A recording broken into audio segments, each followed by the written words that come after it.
What is up guys, Stan at the side. So in this video, I'm going to show you how to know which GPU your computer is using. So for knowing that, you just need to come to the search bar and then you need to search for Task Manager. But if you want to go it through the shortcut, you can press the shortcut Ctrl plus Shift plus Escape to open the Task Manager. And after that, you need to come to the Performance section, and in the Performance section, you will see the GPU 0 and GPU 1. Here, both of these are the graphic cards, and from here you can see which graphic card your computer is using. And if you have a dedicated graphics card and you want to force use some processes to use that particular GPU or that particular dedicated graphics card, you can just head over to settings by just searching for settings here in the search bar.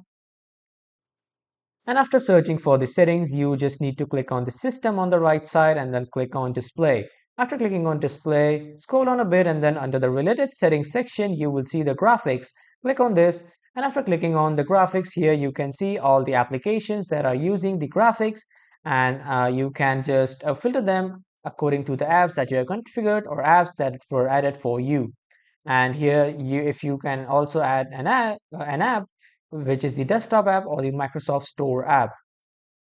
And from here you can just click on this application and then click on options, and then here you can see the graphics preference, which is let Windows decide, or high performance, or power saving.